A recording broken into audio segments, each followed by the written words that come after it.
I never thought I would find myself standing in front of St. Michael's Children's Home at 17 years old, gripping my little brother's hand like it was the only thing keeping me tethered to the earth. Bellamy was 12. He kept looking up at me with those wide hazel eyes, searching my face for answers I did not have.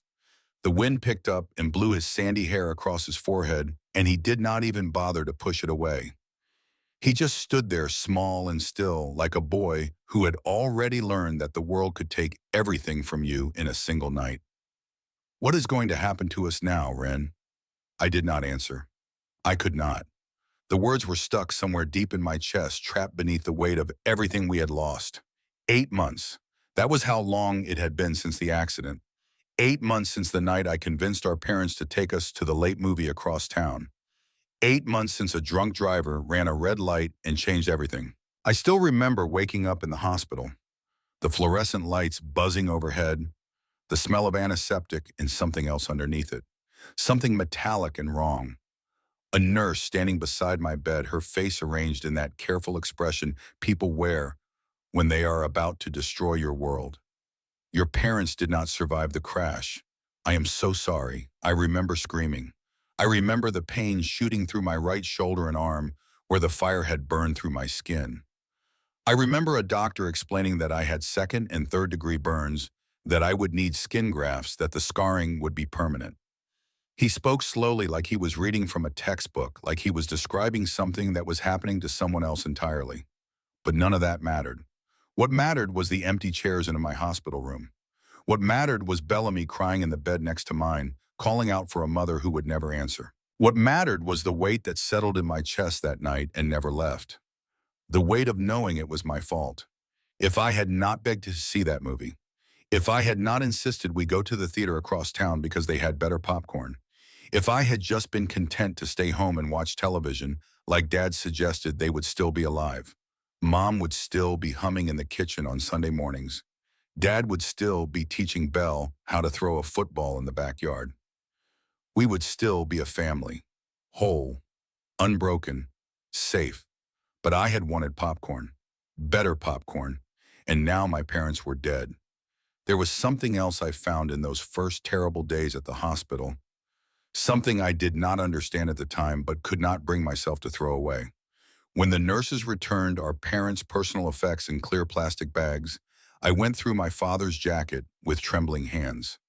In the inside pocket, folded carefully, were 2 movie tickets, already purchased, already paid for, and tucked behind them a small note in my father's handwriting.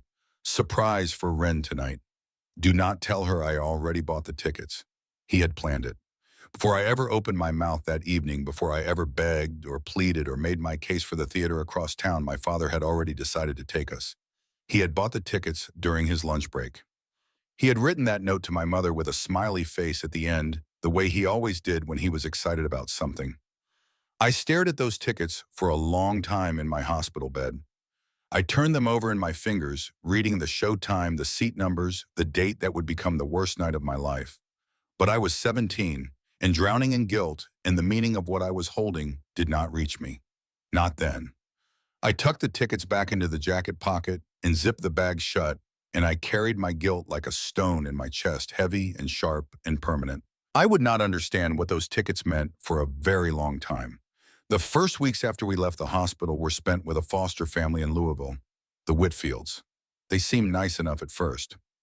Mrs. Whitfield made us pancakes on Sunday mornings, and Mr. Whitfield helped Bellamy with his math homework at the kitchen table after dinner. For a brief, fragile moment, I let myself believe that maybe things would be okay. Maybe this family would keep us. Maybe Belle and I could build something here, even if it was small, even if it was temporary. Then the social worker came to visit. She pulled me aside while Bellamy was watching cartoons in the living room. Her voice was low, almost apologetic, like she was delivering a diagnosis she wished she did not have to give. "The Whitfields have decided they cannot keep both of you long term. They have offered to continue fostering Bellamy, but they feel that your needs are too complex for them to handle." My needs. That was their polite way of saying they did not want the 17-year-old with the burn scars and the nightmares. The one who woke up screaming 3 times a week, drenched in sweat, clawing at phantom flames that were not there. The one who flinched when car headlights flashed through the window at night. The one whose right shoulder and arm looked like melted wax pink and puckered and wrong. I found out later what really pushed them over the edge. Bell told me weeks afterward in the quiet voice he used when he was afraid of hurting my feelings. He said he had heard Mrs. Whitfield on the phone with a friend. Her exact words, "That girl's scars frightened my son. He had a nightmare about her arm. I just cannot have that in my house." I told the social worker we would not be separated. She sighed and wrote something in her notebook. She did not argue. She did not try to convince me. She just made a note like she was adding another line to a very long list of problems she could not solve. The second family lasted 6 weeks. The Brennans, a younger couple in their 30s who said all the right things during the intake meeting. "We want to make a difference. We believe every child deserves a home. We are ready for the challenge." They were not ready. They were not ready for me pacing the hallway at 2 in the morning because sleep felt like drowning. They were not ready for the way I checked every lock in the house 3 times before bed. They were not ready for the sound of my screaming cutting through their walls in the dead of night. They asked the agency to remove us after 6 weeks. They did not even tell us in person. We came home from school and our bags were packed by the front door, and a social worker was sitting in the living room with that look on her face. That careful, rehearsed "I am sorry" look that I was beginning to know better than my own reflection. The third family was different.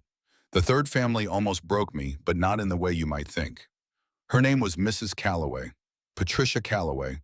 She was a widow in her late 50s who lived alone in a small house in Bardstown with a garden out back and a cat named Juniper who slept on the porch swing.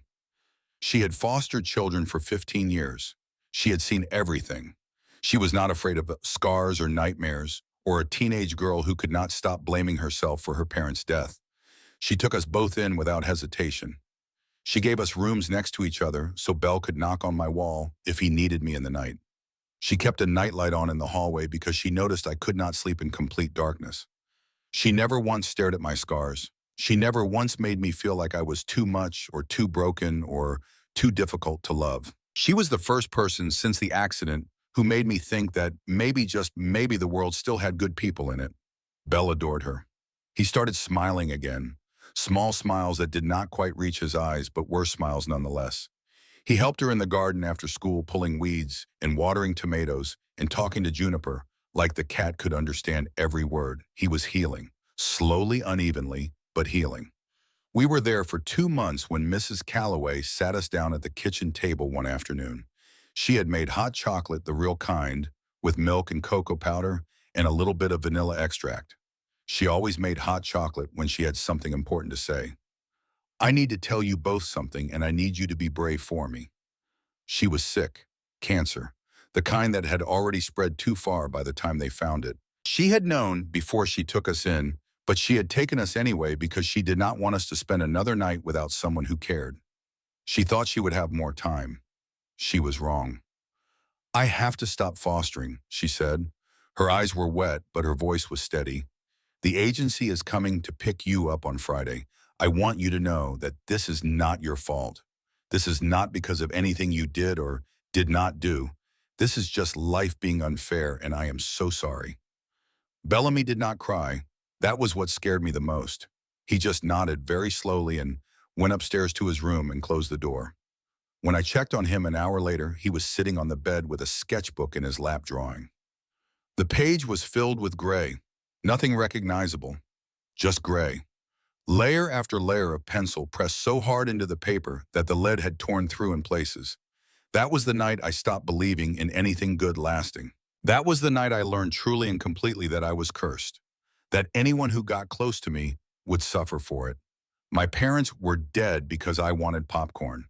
The Whitfields rejected me because my scars scared their son. The Brennans could not handle my nightmares. And Mrs. Calloway, the one person who had shown us genuine kindness, was dying. The common denominator in all of this was me. On our last morning with Mrs. Calloway, she pulled me aside while Belle was loading our suitcases into the social worker's car. She pressed something into my hand, a small card with her handwriting in it. "You are not a curse, Wren. You are a girl who survived something terrible, and surviving is not a sin. Do not let anyone make you believe otherwise, not even yourself." I kept that card. I kept it tucked inside the pocket of the jacket I wore every day. the jacket with the long sleeves that hid my scars. I kept it even after I stopped believing the words written on it. And then we came to St. Michael's. The building loomed above us, all red brick and tall windows, looking more like an institution than a home. The sign above the door said "Founded 1952" in gold lettering that had faded and chipped with age. I wondered how many kids had walked through those doors over the years. How many had walked back out with families? How many had simply aged out and disappeared into the world, forgotten and unclaimed, like packages that nobody came to collect? I pressed my fingers against Belle's palm, feeling his small hand in mine. In 1 year, I would turn 18, legal adult, free to make my own choices. I could get a job, rent an apartment, petition for custody of my brother. It would not be much, but it would be ours. We would not need anyone else. I just had to get us through the next 12 months. Come on, my voice came out rougher than I intended. Let us go inside. The director of St. Michael's was a woman named Mrs. Adler. She had steel gray hair pulled back in a tight bun and reading glasses that sat on the very tip of her nose like they were afraid to commit. Her office smelled like old books and coffee that had been sitting on the burner too long. The walls were covered with framed certificates and photographs of smiling children. I studied those photographs while she explained the rules. Curfew at 9, meals at 7:12 and 6, chores assigned weekly, school enrollment processed within the week. I half listened. My eyes kept drifting to the window behind her desk. Outside, I could see other kids in the courtyard, some playing basketball, others sitting alone on benches staring at nothing, their faces wearing that particular expression I had come to recognize in the mirror. The expression of someone who is waiting, waiting for someone to choose them, waiting for something better, waiting for a life that keeps not arriving. The weeks passed slowly at St. Michael's. November turned into December, and the staff put up holiday decorations that felt more desperate than festive. Paper snowflakes on the windows. A plastic tree in the common room with lights that blinked in uneven patterns. Someone had taped a paper angel to the top and it hung at an angle, like even the angel had given up trying.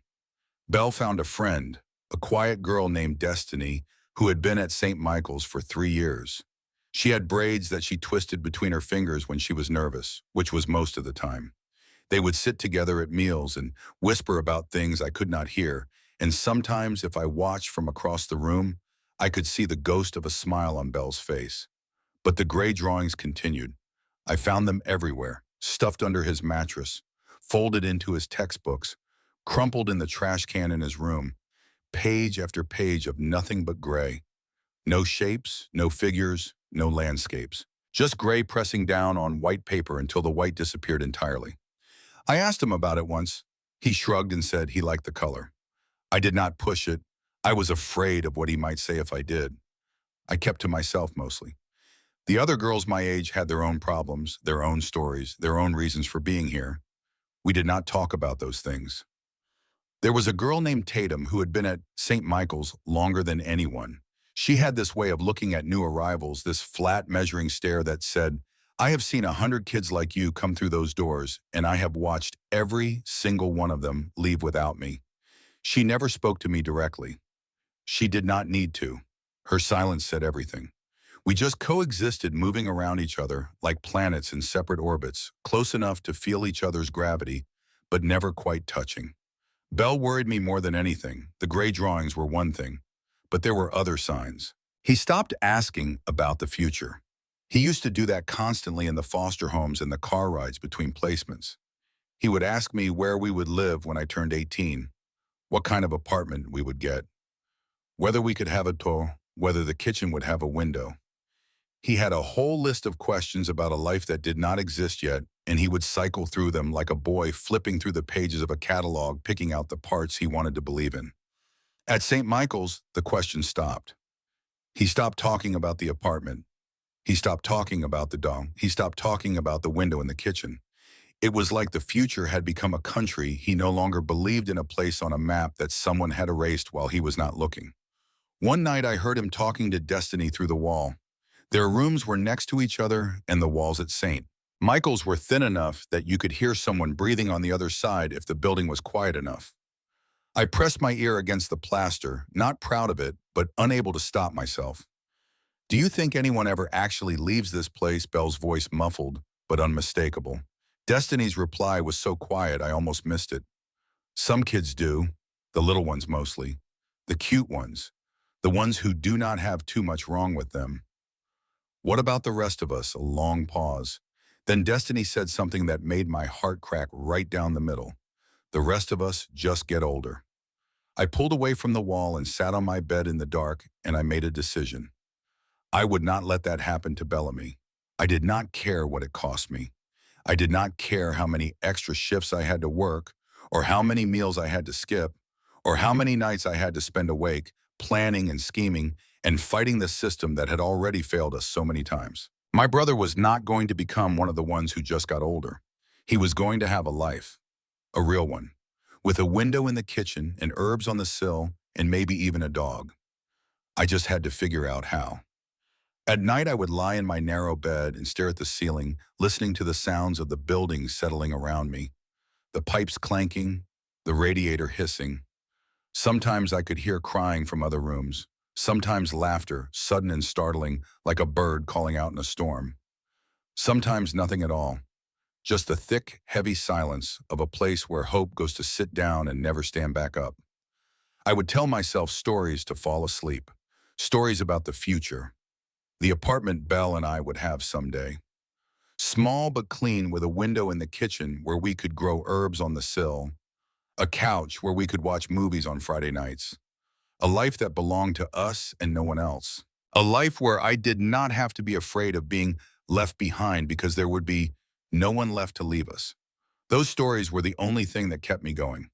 Then one Tuesday in early December, Mrs. Adler called us into her office. My stomach dropped immediately. In my experience, being called to the director's office never meant anything good. It meant you were being moved, split up, shipped off to somewhere worse. It meant another car ride with a social worker who would not look you in the eye, another set of strangers who would smile too wide and promise too much, and ultimately fail to keep any of it. I grabbed Belle's hand as we walked down the hallway, my mind already racing through contingency plans. I had mapped out 3 different escape routes from St. Michael's. The window in the second-floor bathroom that opened onto the fire escape, the gap in the fence behind the basketball court, the service entrance by the kitchen that the staff left unlocked during deliveries. If they tried to separate us, we would run. I would figure out the rest later. But when we stepped through the door, there were already people waiting inside. 2 of them. An older couple sitting in the chairs across from Mrs. Adler's desk. They both stood up when we entered, moving slowly, carefully, like people who had learned to be gentle with their own bodies. Like people who had carried something heavy for a very long time and had grown used to the weight of it. The woman had silver hair cut short around her face and deep blue eyes that seemed to take in everything at once. She was wearing a simple green sweater and jeans. Practical clothes for practical work. Her hands were clasped in front of her, and they were trembling. Not from cold, from something deeper. The man was tall and weathered, with the kind of face that looked like it had been carved by decades of wind and sun and hard Kentucky winters. His hair was white and thin, his shoulders still broad beneath a worn flannel shirt. His hands hung at his sides, and even from across the room, I could see the calluses on his palms, thick and yellowed and permanent. Farmers' hands, working hands, hands that had built things and fixed things and held things together when everything was falling apart. When the woman saw us, moisture gathered at the corners of her eyes. She whispered something to the man beside her. I could not hear what she said, but I saw her hand reach toward us, trembling like she wanted to touch us, but was not sure if she was allowed. Like she was reaching for something she had been searching for across a very great distance. The man put his arm around her shoulders. His own eyes were red. Mrs. Adler cleared her throat gently. Wren, Bellamy, I would like you to meet Lorene and Haskell Callahan. She paused, and something in her voice made me go very still. They are your grandparents, your mother's parents. The words did not make sense at first. They bounced around inside my skull, refusing to settle into any kind of meaning. Grandparents. That was impossible. Mom had told us her parents died in a car accident when she was young. It was one of the few things she ever said about her past. She did not like talking about her childhood. She did not like questions about where she came from. There were no photographs of her family in our house. No letters, No heirlooms passed down through generations. No Christmas cards with return addresses. Nothing. We did not have grandparents. We did not have anyone. That was the whole reason we ended up here. I felt Belle's grip tighten on my hand. He was looking at the strangers with confusion written across his face. His mouth opened, then closed, then opened again like a boy who had forgotten how to form words. The woman took a step toward us. Her voice broke when she spoke. We did not know you existed. Please, you have to understand. We lost touch with your mother many years ago. We searched for her. We hired people to find her. But she changed her name, moved states. Every lead went cold. She paused to wipe her eyes with the back of her hand. We thought we would never see her again. We never imagined she had children, that we had grandchildren. The man spoke then. His voice was quiet and rough like gravel settling under heavy boots, like a voice that had been used sparingly for a long time and had grown rusty from the quiet. We found out about the accident from a news article online. It mentioned your names, Wren and Bellamy, and it listed your mother's maiden name, Callahan. It took us months to track you down through the system, but we are here now. He looked at me directly and I saw something in his eyes that I did not recognize at first.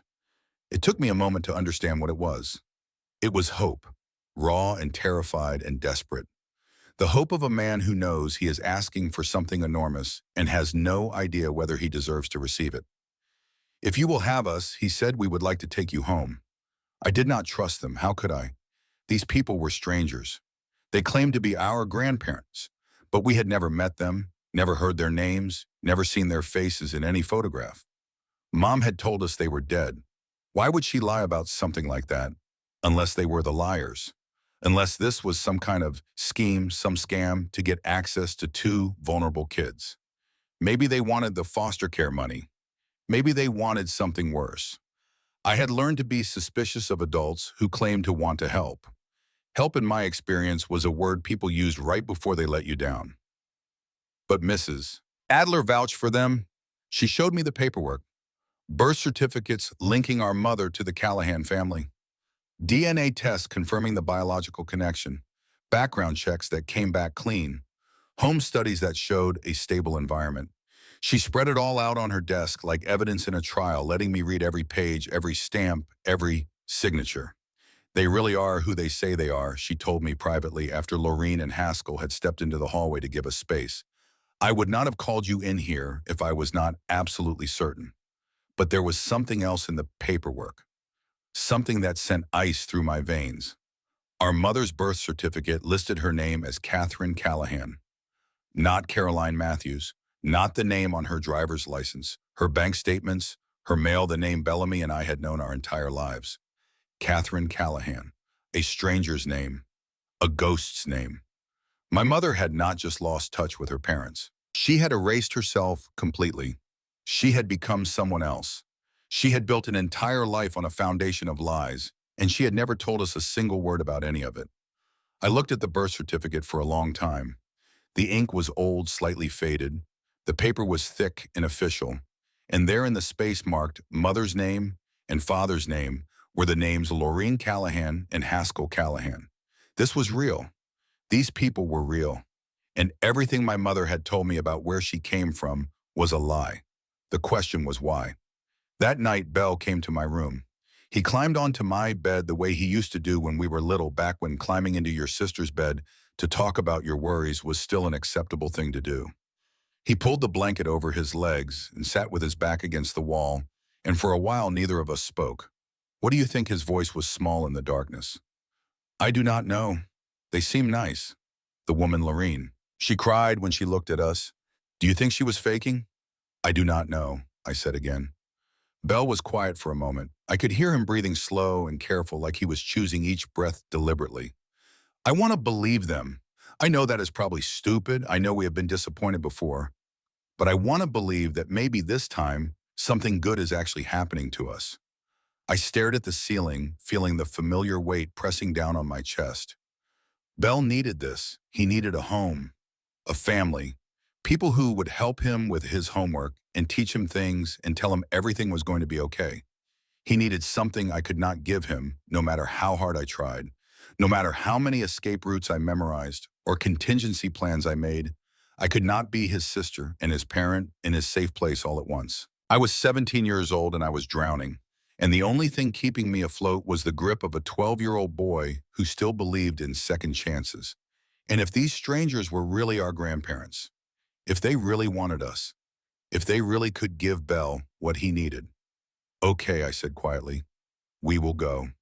3 weeks later, we were driving down a long gravel road somewhere in Harrison County, Kentucky. Haskell was behind the wheel of an old Ford pickup that smelled like hay and motor oil and something else, something earthy and alive. The kind of smell that had soaked into the upholstery over decades and become part of the truck itself, inseparable from the cracked leather seats and the dusty dashboard and the cassette tapes rattling in the console between us. Lorene sat in the back seat with Belle and me. She had been pointing out landmarks since we turned off the main highway, her voice soft with memory. That ridge over there. Your mother used to climb up there every spring to watch the wildflowers bloom. She would sit up there for hours just watching. Said it made her feel like she could see the whole world from that ridge and that creek we just passed. She caught her first fish in that water when she was 8 years old. Threw it right back in because she felt bad for it. Cried all the way home about the hook in its mouth. She said your mother, not Catherine, not Caroline, just your mother. Like she was being careful not to use a name that might open a door she was not ready to walk through. Bell was pressed against the window, his eyes wide, drinking in every detail. The rolling hills covered in winter brown, the wooden fences running along the roadside, the skeletal trees reaching toward the gray December sky like hands grasping for something just out of reach. The horses grazing behind a white fence in the distance, their breath steaming in the cold air. I kept my arms crossed over my chest, my jacket zipped to my chin, hiding my scars the way I always did. I was trying not to let myself believe too much. We had been disappointed before. We had been let down before. I was not going to let Belle get hurt again. I was not going to let myself get hurt again. But when the farmhouse came into view, even I felt something loosen in my chest. Some knot that had been tied so tight for so long that I had forgotten it was there. It was a 2-story white house with a wraparound porch and empty flower boxes beneath every window waiting for spring. The paint was a little weathered in places and the porch steps looked like they could use some attention. But there was something solid about it, something anchored, something that said this house had stood through storms and droughts and hard years and lean years, and it planned to keep standing for a good while longer. Behind the house, maybe 100 yards back, stood a barn. It was red. The deep faded red of old paint and older wood. Tall and broad-shouldered against the gray sky with a peaked roof and wide doors that faced the house like they were watching over it. The kind of barn you see in paintings of the American heartland. The kind that makes you think of a simpler time, even if that simpler time never really existed. Lorene's voice was soft when she spoke. This is it. This farm has been in the Callahan family for 4 generations. Your great-great-grandfather built that barn with his own hands in 1892. Every board, every beam, every nail. She turned to look at us, and I saw her blink rapidly, fighting back the emotion that kept rising in her no matter how hard she tried to hold it down. Your mother grew up here, running through these fields, climbing these trees, riding horses through the pasture before breakfast. This was her world once. She reached over and placed her hand on Belle's knee. Gentle, tentative, like she was asking permission just by touching him. And now you are home too. Those first few days were strange. Everything about the farm felt like something from another century. The way the floorboards creaked underfoot in patterns that seemed almost musical if you listened closely enough. The smell of wood smoke and baking bread that permeated every corner of the house seeped into the curtains and the quilts and the very walls themselves. The heavy silence of early mornings broken only by roosters and wind and the distant sound of horses moving in the pasture. Lorene and Haskell had prepared 2 bedrooms for us upstairs. Mine was at the end of the hall with a window that looked out over the fields behind the house. The quilt on the bed was deep blue and purple, hand-stitched with intricate patterns that must have taken months to complete. Lorene told me she started making it the day they found out we existed. Belle's room was across the hall, yellow and white, bright even in the gray December light. There was a small bookshelf filled with old children's books, their spines cracked and faded with age. When I looked closer, I saw a name written inside the front cover of one of them. Catherine. Looping girlish handwriting. Our mother's name. Her real name. The name she left behind when she became someone else. These had been her books. This had been her room. And somehow, despite everything, they were still here, waiting like the house itself had been holding its breath for 20 years, hoping she would come back.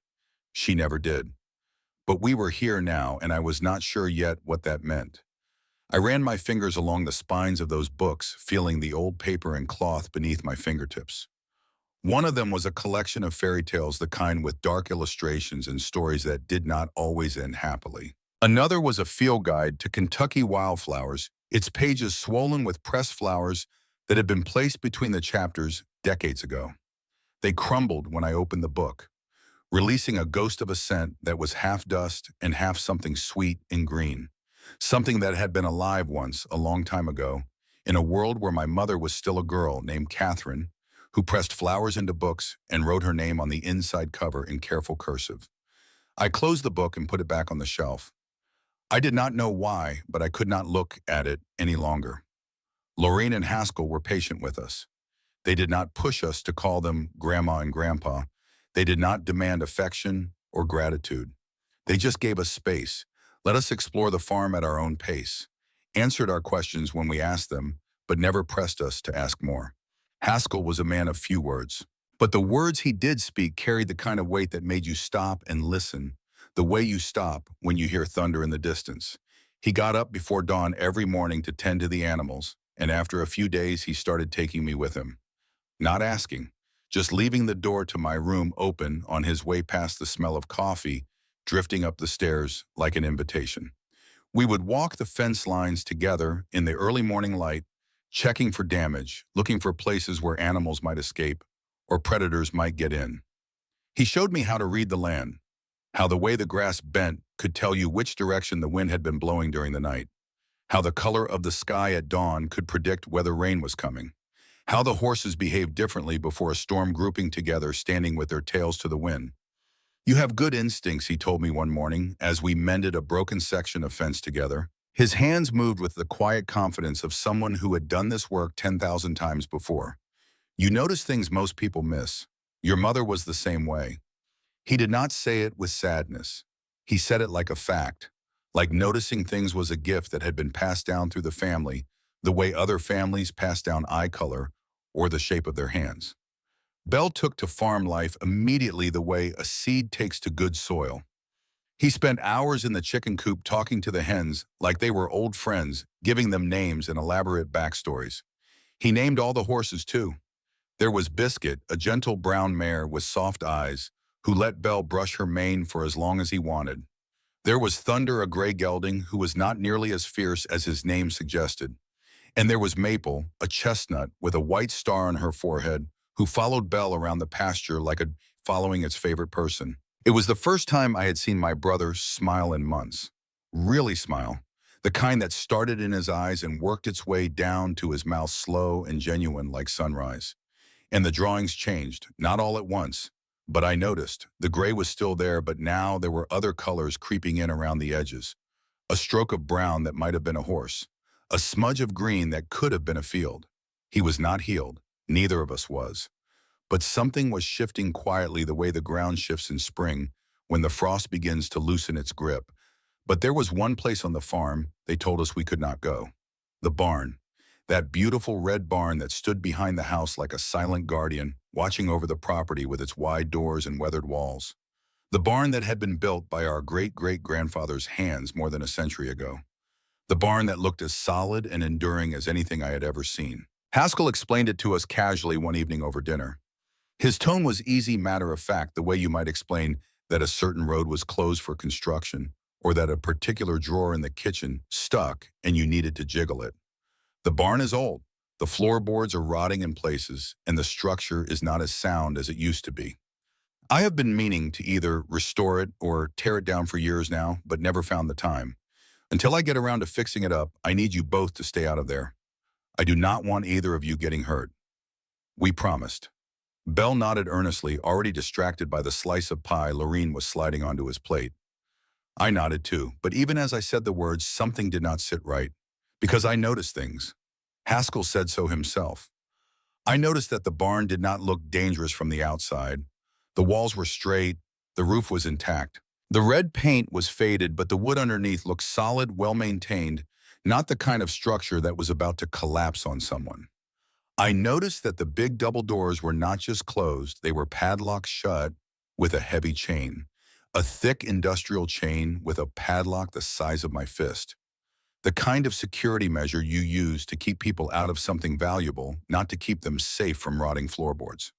I noticed the way Lorene's eyes flickered toward the barn, sometimes when she thought no one was watching. A shadow would pass across her face, quick and dark, like a cloud crossing the sun. Then she would look away and smile and ask if anyone wanted more coffee, and the shadow would be gone. But I had seen it. I always saw it. And I noticed that some nights when the house was quiet and everyone should have been asleep, I could hear footsteps on the stairs. Careful, deliberate footsteps, the kind made by people who are trying very hard not to be heard. The back door would open and close with a soft click, and then silence. Long, heavy silence that lasted an hour or two before the footsteps returned and the back door clicked shut again. What were they doing out there? What were they keeping in that barn? What were they hiding? I told myself I was being paranoid. I told myself that Lorene and Haskell had earned my trust over these past few weeks. They had been nothing but kind and patient with us. They had given us a home, a family, a future. I had no right to be suspicious just because they had one old barn they did not want us going into. Every family had their boundaries, their spaces that were off limits. This was theirs. I tried to let it go. Then came the night I could not sleep.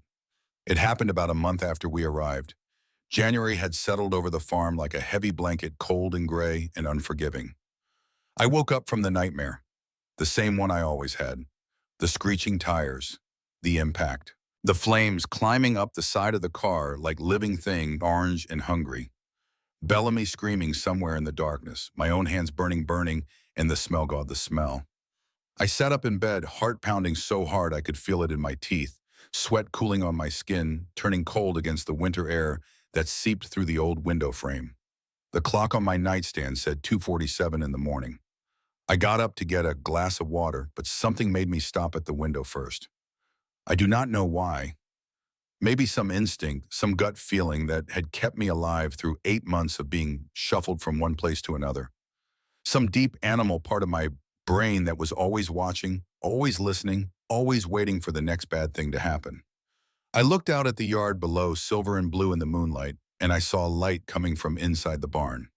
The doors were open, just a crack, but enough for warm yellow light to spill out into the darkness, like a secret being whispered too loudly. Enough for me to see movement inside, shapes, figures. I pressed my face against the cold glass, straining to see more clearly. 2 figures, Lorene and Haskell. They were inside the barn, moving around, carrying things, rearranging something I could not quite make out. At one point, Haskell disappeared deeper into the structure, swallowed by the shadows, and Lorene stood alone in the doorway. Her shoulders were slumped. Even from this distance, even through the imperfect glass of a window that was probably as old as I was, I could see the weight she was carrying. It was visible in the curve of her spine, in the way her head bowed forward, in the way she pressed both hands against the door frame, like she needed it to hold her up. When Haskell came back, he put his arm around her. They stood there together for a long moment, holding each other in the barn doorway at nearly 3 in the morning, 2 people clinging to each other the way you cling to a life raft in open water. 2 people who looked, even from a distance, like they were drowning in something I could not see. Then they closed the barn doors. I heard the chain rattle, the padlock click shut. They walked back toward the house side by side, their breath making small white clouds in the freezing air. Their footsteps crunched softly on the frost-covered ground, growing fainter as they reached the back door. The click, the silence. I climbed back into bed, but sleep did not come. I lay there in the dark, staring at the ceiling, turning it over and over in my mind. What were they doing out there at nearly 3 in the morning? What was inside that barn that needed checking in the middle of the night? Why had Lorene looked like she was carrying the weight of the entire world on her shoulders? Maybe there were valuable antiques stored in there.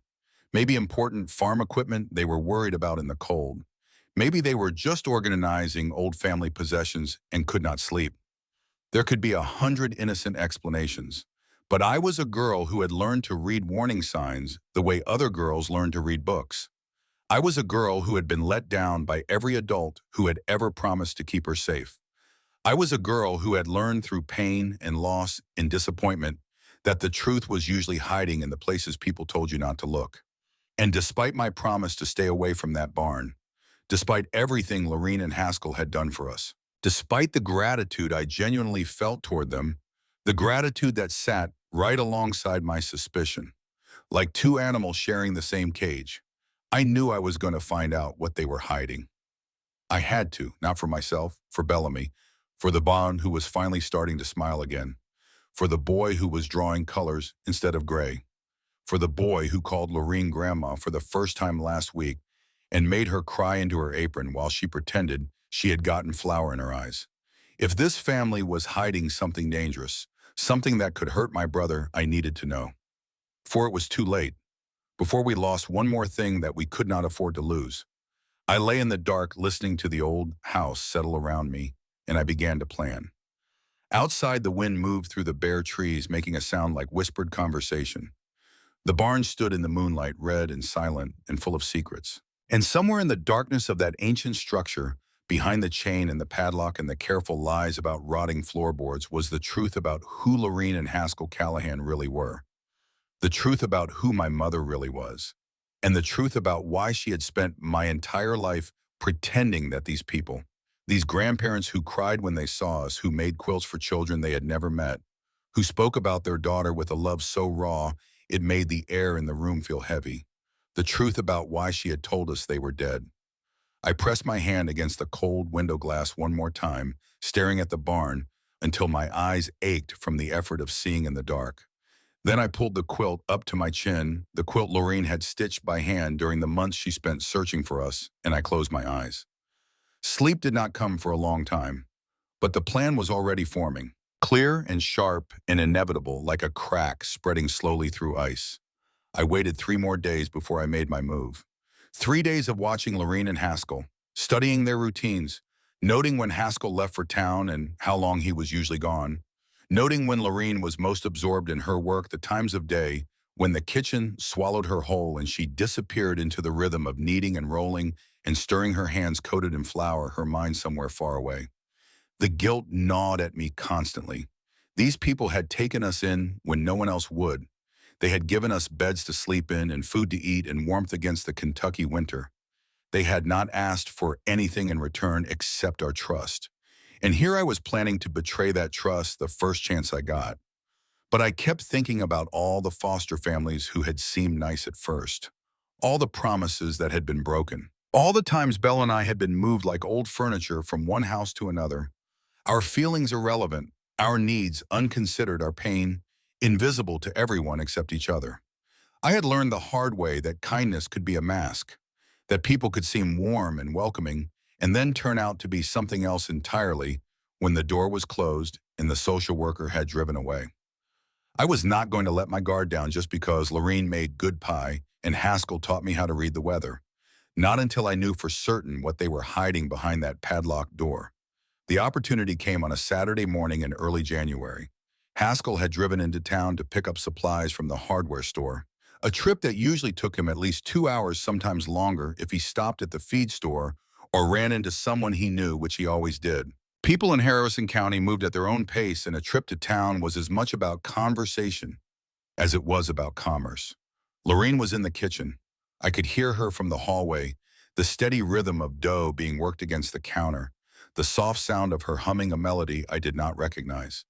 The whole house smelled like yeast and warmth, and the windows had fogged over from the heat of the oven. Belle was in the living room with his new obsession, a 1,000-piece puzzle of wild horses running through a river. Lorene had bought it for him at the general store in town, and he had been working on it every spare moment since arranging the pieces on the card table by the window, sorting them by color and shape, with the careful patience of a boy who had learned to find comfort in small, controllable tasks. He barely looked up when I told him I was going for a walk. Okay, be careful. It is cold out there. I walked casually toward the tree line, at first keeping up appearances in case anyone glanced out a window. My boots crunched on the frozen ground, each step sounding impossibly loud in the still morning air. Once I was behind the row of old oaks that separated the yard from the backfield, I circled around toward the barn. Every nerve was on edge. Every sound felt amplified. The crack of a branch under my foot, the call of a crow somewhere overhead, the distant lowing of cattle on a neighboring farm. The padlock was still on the front doors, heavy and imposing, the chain looped twice through the iron handles. I tugged on it once, but it held firm, the cold metal biting into my fingers. I walked around the perimeter of the barn, running my hand along the wooden walls, looking for another way in. The windows were too high and too small to climb through. The walls looked solid everywhere. I checked the boards fitted tightly together, well maintained, despite what Haskell had claimed about the structure being unsound. I was about to give up when I found it. On the back side of the barn, hidden from the house by the angle of the building itself, there was a section of wooden siding that had come loose at the bottom. The boards were old and weathered, the nails rusted and pulling free from the framing. When I crouched down and pulled on them, they gave way with a low groan that made my heart stop. I froze, listened. The wind, the crow again. Nothing else. Nobody came. The gap was narrow. I had to get down on my stomach and pull myself through the dirt, feeling the rough wood scrape against my back, against the scarred skin of my right shoulder that was still tender, even 8 months after the grafts. Splinters caught at my jacket and my hair. The smell of cold earth and old hay filled my nose. For a moment, wedged between the frozen ground and the bottom of the barn wall, I felt a spike of panic so sharp it nearly sent me scrambling backward. The tightness, the inability to move freely, the feeling of being trapped. But I pushed through. I always pushed through. That was the one thing the accident had taught me. When everything is on fire, you do not stop. You keep moving until you are out or until you cannot move anymore. I stood up inside the barn, brushing dirt and hay from my clothes, waiting for my eyes to adjust to the dim light. The space was bigger than I had expected. Much bigger. The ceiling rose above me into shadow, the old beams crisscrossing overhead like the ribs of some enormous sleeping animal. Sunlight filtered through cracks in the walls and roof, creating thin golden lines in the dusty air, and motes of dust drifted through them like tiny planets orbiting in slow motion. There were old farming tools hanging on the walls. A scythe with a wooden handle worn smooth by generations of hands, pitchforks, coils of rope, a harness for a horse that probably had not been used in 50 years. Bales of hay were stacked in one corner, dry in gold and smelling of summer. A tractor sat in the middle of the floor, covered in a layer of dust, so thick it looked like gray velvet. The kind of tractor you see in museums, the kind that had not turned over in decades. At first glance, it looked like exactly what Haskell had described. A normal old barn full of normal old things. The kind of building that every farm in Kentucky had, full of equipment that was too old to use but too sentimental to throw away. Nothing dangerous, nothing worth hiding. But then I noticed the other things, the things that did not belong. Boxes, stacked along the far wall, neat and orderly, sealed with fresh packing tape that gleamed in the thin light.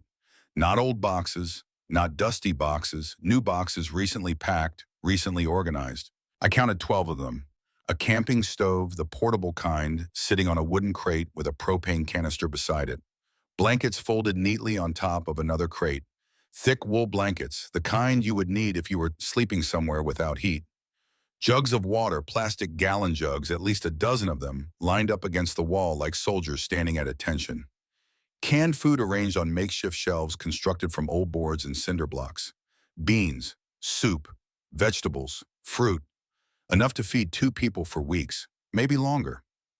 It looked like someone had been preparing for an emergency, or like they were getting ready to run. My hands were shaking as I opened one of the boxes. Inside were clothes, women's clothes, Lorraine size, practical things, flannel shirts, thick socks, a heavy winter coat folded at the bottom. Another box held men's clothes, Haskell's. Another held medical supplies, bandages, antiseptic, gauze. Prescription bottles with names I did not recognize, medications for conditions I could not identify. Every box was packed with the same careful precision, the same deliberate organization. Like someone who had done this before. Like someone who knew exactly what they would need and how quickly they might need to grab it. I stood in the middle of that barn surrounded by evidence of a life lived on the edge of flight, and I felt the ground shifting beneath my feet. This was not the home of two retired farmers living out their golden years in peace. This was a safe house, a staging ground, a place where two people kept everything they would need to disappear at a moment's notice. My heart was hammering now so loud I was sure someone could hear it outside. I walked deeper into the barn, past the tractor, past the supply boxes toward the back corner where the shadows were thickest. And there, partially hidden behind a wall of stacked hay bales, I found a ladder leading up to the loft. I hesitated, looking up into the darkness above me. This was already more than I had planned to find. I should leave now. Get out before someone caught me. Go back to the house and process what I had seen. Make a decision with a clear head instead of a racing heart. But I had come this far. And the answers I needed were not down here among the canned goods and the emergency blankets. They were up there in the darkness, in the place where Lorene and Haskell went at 3 in the morning when they thought no one was watching. The ladder creaked under my weight as I climbed. Each rung groaned like it was trying to warn me, trying to tell me to turn back, to leave well enough alone. I ignored it. I had spent my whole life being told to leave things alone, to stop asking questions, to accept what I was given and be grateful for it. I was done accepting. I was done being grateful for lies. The loft was darker than the main floor. Only one small window at the far end let in any light, a pale square of gray January sky. But as my eyes adjusted, I began to make out shapes in the shadows. And what I saw made every hair on my body stand on end. The entire loft had been converted into a living space. There was a mattress on the floor, not new but not old, either, with pillows and heavy blankets arranged on top. A battery-powered lamp sat beside it. More supplies, more food, more water. Books stacked against the wall, their titles invisible in the dim light. A small portable heater, the electric kind, with an extension cord snaking down through a gap in the floorboards to some power source below. Someone had been living up here, or someone had been prepared to live up here at very short notice. But it was the wall that stopped me cold. The wall behind the mattress. The wall that would have been directly above your head if you were lying in bed, looking up instead of sleeping. It was covered, every inch of it, pinned up with thumbtacks and tape and small nails layered over each other like scales on a fish, like pages torn from a history that someone could not stop reading. Newspaper clippings, dozens of them, maybe hundreds. I pulled out my phone and turned on the flashlight. My hands were shaking so badly I could barely keep the beam steady, the circle of light jerking across the wall like a frightened animal looking for a way out. The headlines, God, the headlines, local couple sought in connection with assault and kidnapping. Callahan pair still at large, after 20 years. Victim speaks out against alleged attackers who held him captive.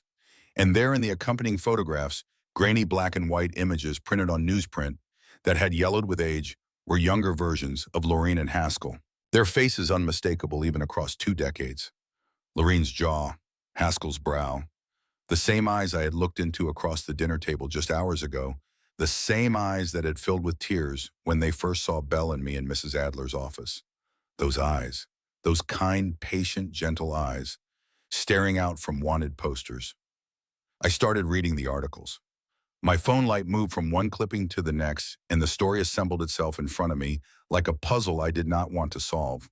The oldest articles were from 20 years ago. According to the news reports, a man named Raymond Doss had come to the Callahan farm to look at a horse they had listed for sale. But when he arrived, Lorene and Haskell attacked him, beat him severely, held him captive in their barn for 3 days before he managed to escape and go to the police. 3 days. In this barn. In the building I was standing in right now. There were more articles from over the years. Reported sightings in different states. Updates on the ongoing investigation. The case going cold, then being reopened after a tip, then going cold again. Lorene and Haskell Callahan wanted for assault, unlawful imprisonment, and kidnapping, considered potentially dangerous. If seen, do not approach. Contact local authorities. 20 years. They had been running for 20 years. And now they had Belle and me. Isolated on this farm miles from the nearest town at the end of a gravel road that nobody drove down unless they had a reason to. No one checking on us.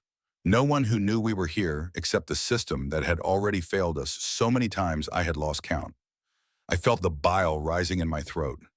My vision blurred and I blinked hard, forcing myself to focus, forcing myself to think clearly even as every instinct in my body was screaming at me to run. My hand went to my phone. I could call 911 right now, right this second. Tell them who Lorene and Haskell really were. Tell them there were two minors on this property with two fugitives. The authorities would come. Sirens on the gravel road, handcuffs on the porch. Justice finally for whatever Raymond Doss had suffered in this barn 20 years ago. And then Belle and I would be back in the system, back at St. Michael's, back to the narrow beds and the gray drawings and Destiny's voice through the thin walls. The rest of us just get older. I stared at the phone in my hand. The screen glowed in the darkness of the loft, the numbers 911 already typed the green call button, waiting for my thumb.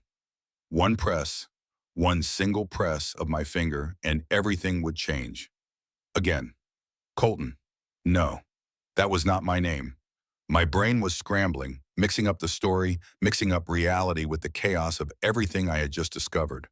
Ren. The voice came from below and my heart stopped beating entirely. Just stopped like someone had reached into my chest and squeezed it shut. Ren, I know you are up there.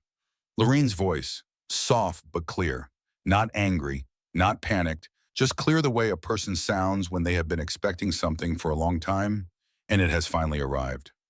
I can see the light from your phone. Please come down. I know what you found, and I know what you are thinking, but please, please let me explain before you do anything. I did not move. I could not.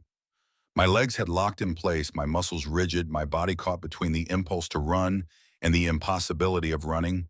When you are standing in a loft with one way down, and the person you are afraid of is standing at the bottom of the only ladder. I know you have your phone in your hand. I know you are probably thinking about calling the police. I cannot stop you if that is what you decide to do.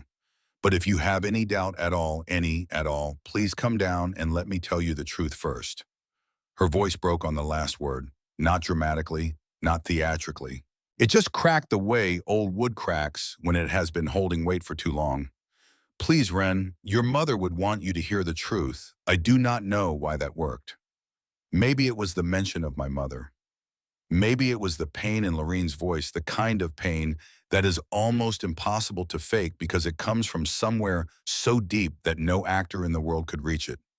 Maybe it was just the fact that I was exhausted, bone-deep exhausted from carrying so much suspicion and fear and responsibility for so long that my body did not have the strength left to hold on to all of it at once. I climbed down the ladder. Lorene was standing at the bottom, her face pale in the dim light that filtered through the barn walls. She looked older than I had ever seen her, like the weight of decades had suddenly become visible, pressing down on her, all at once aging her 10 years in the space of a single morning. Her hands hung at her sides. She did not try to take my phone. She did not move toward me. She did not try to block my path to the loose boards I had used to get in. She just stood there, waiting, the way a person waits for a verdict they have been dreading for 20 years. I know what those articles say. She spoke slowly, each word careful and deliberate, like she was placing stones across a river one at a time, making sure each one was solid before she put her weight on the next. I know how it looks. A man came to our property and we attacked him and held him captive and then ran away before we could face justice. That is the story. That is what the newspapers printed. That is what the police believed. She paused. Her blue eyes found mine in the half-light. But that is not the whole story, Ren.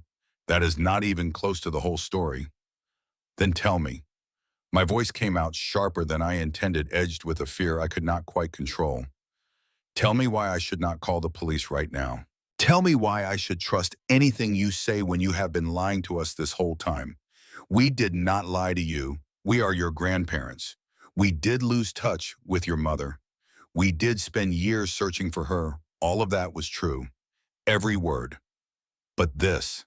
I gestured upward toward the loft, toward the newspaper clippings wallpapering the space above the mattress. The assault, the kidnapping, being fugitives for 20 years. That is true too, is it not? Yes. She said it simply, without excuses, without deflection, without the desperate scramble for justification that guilty people usually reach for when they are cornered. Just yes, like she was laying down a weapon she had carried for too long. Yes, we did those things. We did keep that man here. We did run. But the reason why, that is what the newspapers never knew. That is what the police never understood. She walked toward the old tractor and lowered herself onto one of the hay bales beside it. She moved like a woman who had suddenly become very aware of her own bones, of the effort required to keep her body upright. She looked very tired, very fragile, like a strong wind might scatter her into pieces. The man who came to our farm that night was not here to look at a horse. His name was Raymond Doss, and he was your mother's husband, her first husband, before she ever met your father. I felt the ground tilt beneath me. The barn seemed to sway, the old beams groaning overhead, and I had to put my hand against the tractor to steady myself. Well, but she was 19 when she met him. Lorene's voice had gone distant, like she was looking through a window into a room that existed 25 years in the past. He was older, 28, charming, successful. He owned a construction company in Lexington. Nice car, nice suits, said all the right things, smiled at all the right times. He seemed like everything a young woman could want. She shook her head slowly. We did not approve of the relationship. We thought Catherine was too young, too trusting. We thought he was too controlling. There were warning signs even then.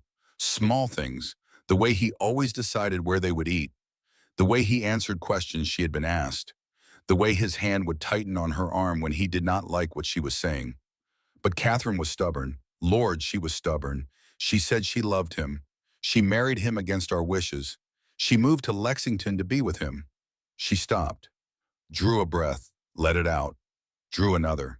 And then he changed. Or maybe he had always been that way, and he was just better at hiding it before the wedding. But once they were married, once she was his, the mask came off. She looked up at me.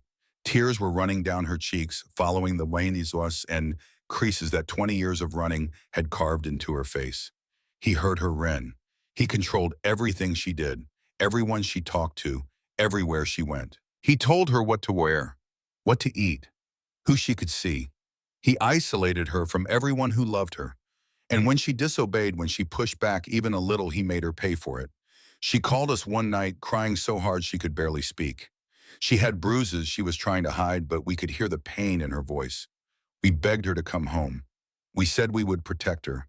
We said we would do whatever it took to keep her safe. She said she would leave him. She said she was going to file for divorce. But Raymond found out. He told her that if she tried to leave, he would come after us. He would burn down our farm, kill our animals, destroy everything our family had built over 4 generations.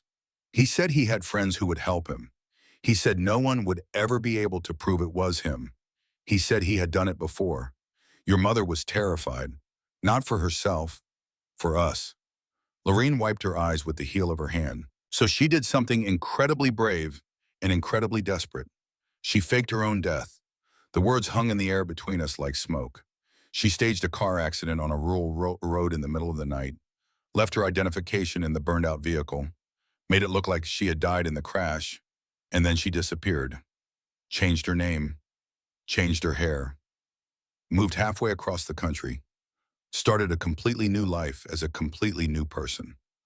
Lorene paused, and then she told me the part the newspapers never printed, the part the police never knew. I drove her to that road. My hands were on the steering wheel. Haskell was the one who set the fire in the car. We did it together. The 3 of us standing on the side of a dark road in the middle of nowhere watching your mother's old life burn. She looked at me without flinching. We broke the law, Wren. We committed crimes.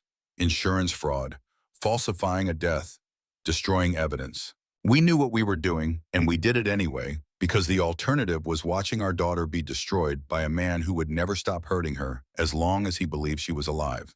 For a while it worked. Raymond grieved or pretended to. He remarried, had a son, built a bigger company, became a respected man in his community. But he never stopped looking. Not really. It took him 5 years, but he found proof that Catherine was still alive. And once he was sure, he came to our farm. It was late. We were already in bed. We heard someone pounding on the door, the kind of pounding that shakes the walls. When Haskell opened it, Raymond was standing on the porch, drunk, furious, holding a gun. He said he knew we had helped Catherine fake her death. He said we had made a fool of him, humiliated him, And now he was going to make us pay for it, and then he was going to find Catherine and make her pay too. He held that gun to Haskell's head while I stood in the hallway and begged him not to pull the trigger. He was screaming Wren, screaming about everything he was going to do to us, everything he was going to do to her. He was completely out of his mind. Haskell managed to get the gun away from him. And then we fought. It was ugly and desperate and nothing like what you see in movies. Raymond fell during the struggle and hit his head on the corner of the tractor. That tractor right there, he was bleeding, barely conscious. I looked at the tractor beside me, at the corner of the engine housing where the metal formed a sharp edge. I imagined a man's head striking that edge with enough force to draw blood, and I felt my stomach lurch. "Why did you not call the police then?" My voice was barely a whisper. Lorene shook her head. The shame in her face was naked and complete. "We should have. God knows we should have. But we panicked." Raymond kept saying, even with blood running down his face, he kept saying that if we turned him in, he would tell everyone where Catherine was. He would make sure she was found. He still had friends, he said. People in law enforcement. People in the courts. People who owed him favors and would do anything he asked. People who would find our daughter and drag her back to him no matter where she hid. And we could not let that happen. We could not let him get to her. Not after everything she had been through. Not after everything we had sacrificed to keep her safe. So you kept him here. For 3 days. The guilt in Lorene's voice was a living thing. It filled the barn like something physical pressing against the walls, pressing against my chest. We gave him food, water. We bandaged his head. We were not trying to hurt him. We were just trying to figure out what to do. How to protect Catherine without making everything worse. But we were stupid. We were scared. And scared people make terrible decisions. He got loose on the third night, slipped the rope we had used to restrain him, went straight to the police and told them we had attacked him without provocation, said he had come to look at a horse and we had beaten him and held him prisoner. We tried to explain about Catherine, about the abuse, about the gun, but the gun was gone. It had disappeared from the house while Raymond was still our prisoner. Someone took it, one of his friends maybe. Someone who came while we were sleeping and removed the only piece of evidence that supported our story. It was his word against ours, and he was a successful businessman with connections throughout the county. We were just farmers who had apparently gone insane and attacked an innocent man. We knew we could not win, and we knew that if it went to trial, everything would come out. Catherine's new identity, her location, Raymond would find her. Even if he went to prison for a few years, he would eventually get out. And he would never ever stop. So we ran. We packed what we could. We sold what we could sell quickly. And we disappeared. We have been running ever since. The barn was very quiet when she finished. The only sounds were the wind pressing against the walls and the soft tick of the portable heater's cord swaying against the floorboards above us. I stood there trying to breathe, trying to think, trying to sort through everything she had just told me. My phone was still in my hand. The screen had gone dark. Did Mom know? My voice sounded like it belonged to someone else. Did she know you were running because of her? Lorene shook her head and fresh tears carved paths through the dust on her cheeks. We never told her. We never contacted her after we ran. We thought if the police were watching us, monitoring our communications, any attempt to reach out could lead them straight to her door. So we disappeared. We let our own daughter believe we had abandoned her, that we were angry, that we did not love her anymore. She pressed both hands against her face. That was the hardest thing I have ever done in my life, Wren. Letting my child think I had stopped loving her. It was harder than running, harder than hiding, harder than 20 years of looking over my shoulder, knowing that my girl was out there somewhere, thinking her parents had thrown her away. She dropped her hands, looked at me, and then she stood and walked to a spot beneath the loft near the ladder I had just climbed down. She knelt on the old floorboards and pried up a loose board with her fingernails. From the darkness beneath, she pulled out a wooden box. Old and worn, the finish scratched and faded, the hinges dark with tarnish. The kind of box that holds things too precious to throw away, but too painful to look at often. She carried it back to me and placed it in my hands. Open it, I lifted the lid. Inside were letters, hundreds of them, stacked so tightly they barely fit inside the box, pressed against each other, like passengers in a crowded train. Envelopes of every color, some yellowed and brittle with age, some still white and crisp. Some had stamps that had never been canceled, never dropped into a mailbox, never sent. Others had been mailed and returned. I could see the red stamps on the front. Return to sender, no such address, addressee unknown. I picked one up. The handwriting on the front was shaky, but careful. Lorene's handwriting, it was addressed to my darling Catherine and then an address in Ohio. I wrote to her every week, Lorene said. Her voice was barely audible now, like a candle flame burning down to the last inch of wick. Sometimes every day, for all those years, I told her about the farm, about the seasons changing, about how the apple tree she planted as a girl finally died in a storm, and we planted a new one in its place, about how much I missed her, how much we loved her, how sorry I was. I never sent most of them. I was too afraid the police would trace them, afraid Raymond would somehow intercept them, afraid that even a letter could put her in danger. She wiped her eyes. Some of them I did try to send. You can see the ones that came back. Address unknown, no forwarding address. She kept moving, she kept hiding, and I kept writing anyway. Even when I knew the letters would never reach her, even when I was writing to a ghost. I pulled out one of the returned envelopes.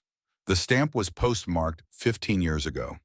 The address had been crossed out in red ink by some anonymous postal worker who had no idea they were returning a mother's heart to sender.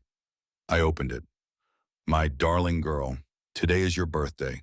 I baked a cake even though there is no one here to eat it. I put candles on top and made a wish for you. I wish that you were safe. I wish that you were happy. I wish that someday, somehow, you would know that I never stopped loving you. Not for a single day. My hands were shaking so badly I could barely hold the paper. This was not just a box of letters. This was 20 years of grief given form. 20 years of love with nowhere to go. A mother's heart breaking over and over again in the dark writing words her daughter would never read. She never knew. I looked up at Lorene. Mom never knew you were still trying to reach her. Lorene shook her head. I reached deeper into the box and my fingers found something different at the very bottom. Not a handwritten letter, an envelope that was typed. Official looking, thick paper, a law firm's return address printed in the corner. Lorene saw what I was holding and something changed in her face. The grief was still there, but beneath it something else rose to the surface. Something I could not name at first. This arrived 3 weeks before we found you, she said. It is how we knew you existed. I opened the envelope. Inside were 2 pieces of paper. The first was a letter from an attorney representing the estate of one Caroline Matthews, formerly Catherine Callahan, explaining that Mrs. Matthews had left instructions for this correspondence to be delivered in the event of her death. The second was in my mother's handwriting. I recognized it immediately. The loops of her letters, the way she crossed her T's with a little upward flick at the end, the way she pressed hard on certain words like she was trying to push her meaning through the paper itself. Dear Mom and Dad, it began. If you are reading this, it means I am gone, and it means the lawyers finally found you. I always knew you were out there somewhere. I always knew you did not really abandon me. It took me a long time to understand what happened. Years of searching through old newspaper archives. Years of whispering questions to people who remembered pieces of the story. Years of filling in the gaps that never quite made sense. But I figured it out. Eventually, I know what Raymond did.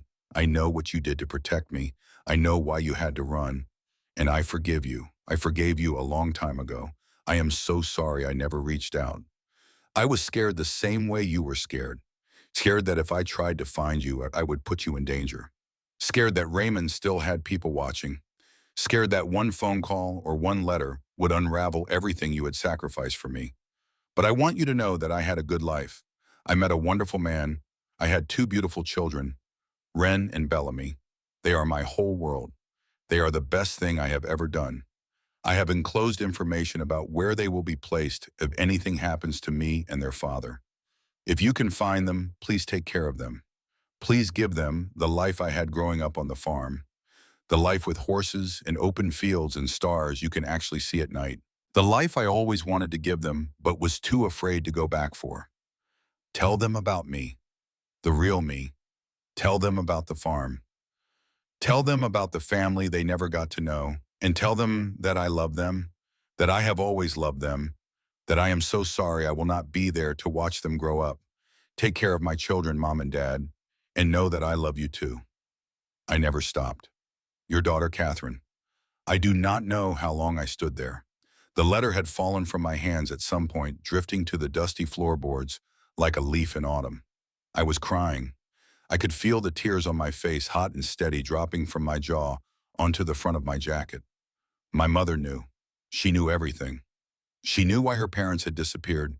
She knew they had been protecting her. And she had forgiven them years ago, without ever being able to tell them. And her final wish, the last thing she ever asked of the two people who had given up everything for her, was to take care of Belle and me. I felt Lorene's hand on my shoulder, gentle, tentative, like she was not sure if she had earned the right to touch me, like she was reaching across 20 years of silence and loss and hoping that her hand would not be pushed away.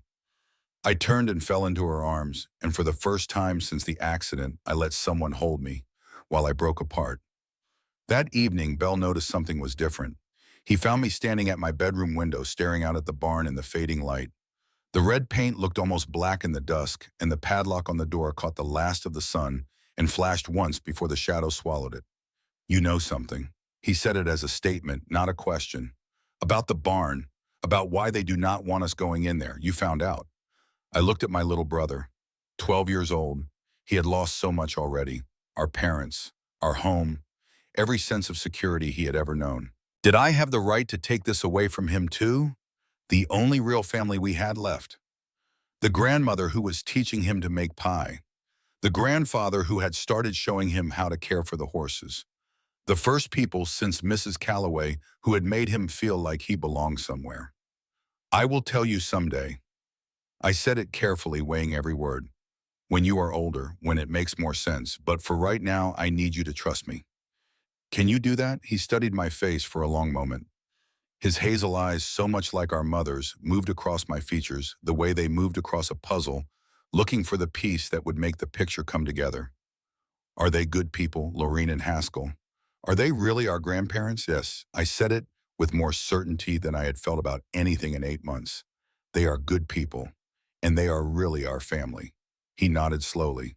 Then I trust you. He turned and went back downstairs. A moment later, I heard his voice drifting up through the floorboards, asking Lorene a question about the proper way to roll out pie crust. And then Lorene's voice, patient and warm, explaining. And then laughter. Belle's laughter rising through the old house like something that had been locked away for too long and was finally being set free. That night, after everyone else had gone to bed, I found Lorene and Haskell sitting together on the back porch. They were holding hands, looking out at the stars scattered across the Kentucky sky. The cold did not seem to bother them. They had spent 20 years in places far colder than this. I have conditions. I said it quietly, stepping out to join them. Before I agreed to keep the secret, they both turned to look at me, waiting. Their faces pale in the starlight, lined and weathered, and full of something that looked like the first fragile shoots of hope pushing up through frozen ground. First, you tell Belle the truth, eventually. Not now. Maybe not for years. But someday when he is old enough, he deserves to know the real story. Where he came from, who his mother really was. All of it. Haskell nodded slowly. His jaw was tight, but his eyes were steady. Second, if your past ever catches up to you, you face it. No more running, no more disappearing in the middle of the night. You stand your ground and you let the truth come out, whatever that means, whatever it costs. Lorene's fingers tightened around Haskell's hand. I could see the fear in her eyes, but she did not look away. We understand. Third, I paused, choosing my words carefully. The cold air burned in my lungs. You helped me know who my mother really was. Not just the woman who raised me. Not just Caroline Matthews. I want to know Catherine Callahan, the girl who grew up on this farm, the girl who pressed flowers into books and caught fish and threw them back. I want to know everything. Lorene's voice cracked, but she was smiling now. Smiling through the tears that seemed to be as much a part of her as the blue of her eyes. Yes. Yes to all of it. Thank you, Wren. Thank you for giving us a chance. We sat together on the porch for a long time after that, not talking much, just being. The stars wheeled slowly overhead, ancient and indifferent and beautiful. The barn stood in the darkness behind us, still full of its secrets, but the secrets did not feel quite as heavy now. Not now that they were shared. The weight I had been carrying for 8 months had not disappeared entirely. It never would not completely, but it felt lighter somehow, distributed, like a load that had been sitting on one pair of shoulders for too long and was finally being picked up by other hands. I was almost ready to go inside when I saw it. Down the gravel road, far away, but unmistakable in the clear winter night. Headlights, moving slowly. A dark sedan crawling along the road that led to the farm, its lights sweeping across the bare trees and frozen fields like searchlights, scanning for something. Or someone. The car slowed as it passed the entrance to our driveway. Slowed almost to a stop. And then after a long, breathless moment, it kept going. The taillights disappeared around the bend, swallowed by the darkness in the trees. I looked at Laureen. She was staring at the place where the car had been. Her face was very still. Her hand still holding Haskell's had gone white at the knuckles. Nobody spoke. The night pressed in around us cold and vast, and suddenly full of questions that none of us were ready to answer. The sedan came back the next day. I was standing at the kitchen window drying dishes while Laureen washed them when I saw it. The same dark car moving slowly up the gravel road, trailing a thin cloud of dust behind it, like a ghost dragging its shroud. It turned into our driveway this time. No hesitation. No slowing down to look and then driving past. It came straight for the house like it knew exactly where it was going. Laureen saw it too. The plate in her hand slipped and hit the edge of the sink with a crack that split the morning in half. She did not pick it up. She did not move. She just stood there, staring through the window, her wet hands dripping soapy water onto the floor, her face draining of color, the way a sky drains of light before a storm. Haskell appeared in the kitchen doorway. He had been in the mudroom, pulling on his boots, getting ready for his morning rounds. But something in the quality of the silence must have reached him because he was there before either of us said a word. His eyes went to the window, to the car, to Laureen's face. Take the children upstairs. His voice was calm, terribly calm. The calm of a man who has spent 20 years preparing for a moment he hoped would never come. No. I stepped forward, placing myself between them and the hallway that led to the stairs. I am not hiding. If this is what I think it is, I am not going upstairs while you face it alone. Haskell looked at me. For a long moment, something passed between us. Recognition, maybe. An understanding that I was not the girl who had arrived at this farm 2 months ago, the girl with her arms crossed and her scars hidden and her trust locked away behind walls she had built brick by brick from disappointment. I was something else now. I was part of this family, and this family did not run anymore. That was the deal, he nodded once. Then he walked to the front door and opened it. The car had stopped in front of the porch. The engine ticked as it cooled. A single man stepped out. He was maybe in his early 40s with dark hair going gray at the temples and a face that was difficult to read. His expression was carefully neutral, the kind of face a person builds when they have spent a long time thinking about what they are going to say and have not yet decided how to say it. He wore jeans and a plain button-down shirt. Nothing that identified him as police. Nothing that identified him as anything at all. He walked toward the porch slowly. His eyes moved over all of us, Laureen in the doorway, with her hands still wet, Haskell on the top step with his shoulders squared, me standing just behind them with my phone in my back pocket and my heart beating so hard I could feel it in my wrists. And Belle, who had appeared at the living room window, his puzzle forgotten, his face pressed against the glass. The man stopped at the bottom of the steps. Laureen and Haskell Callahan. Laureen stepped forward, her chin was raised, her hands had stopped trembling. Whatever was coming, she was going to meet it standing up. Who wants to know? The man reached into his pocket. I tensed. Haskell's hand moved instinctively toward the shovel leaning against the porch railing. But all the man pulled out was a photograph. Old and worn, its edges soft and rounded from years of handling, like a stone that has been tumbled smooth by a river. He held it up so we could see it. My name is Nolan Doss. I am Raymond Doss's son. I heard Laureen's sharp intake of breath, saw Haskell's hand close around the handle of the shovel. The name hit the porch like a physical thing, like a stone thrown through a window, and for a moment nobody moved. Nobody breathed. The January wind cut across the yard and rattled the bare branches of the old oak tree and pushed against the front door like it was trying to get inside. "Ren, take your brother upstairs. Now." I did not move. Something about the man's face held me in place. Something about the way he was holding that photograph, not like a weapon, not like evidence, but like something fragile and important and sad. He was looking at it the way you look at a picture of someone you loved who is gone, not with anger, with grief. He looked down at the photograph in his hand. I was 12 years old when my father came home ranting about two farmers who had attacked him for no reason. 12 years old when he told me he was going to make sure they paid for what they did. He told the story at dinner like it was something that had happened to him, something he was the victim of. And I believed him. I was 12. He was my father. Of course I believed him. He looked up at Laureen. But I am not 12 anymore. And I know my father was a monster. The tension on the porch shifted. It did not disappear, but it changed shape the way ice changes shape when the temperature rises just enough. Still solid, still dangerous, but something underneath beginning to give way. After he came back from this farm, he was angrier than I had ever seen him. Nolan's voice was steady, but there was a weight beneath it, the weight of a man who has carried someone else's sins for most of his life. He drank more, he raged more, and my mother became his next target.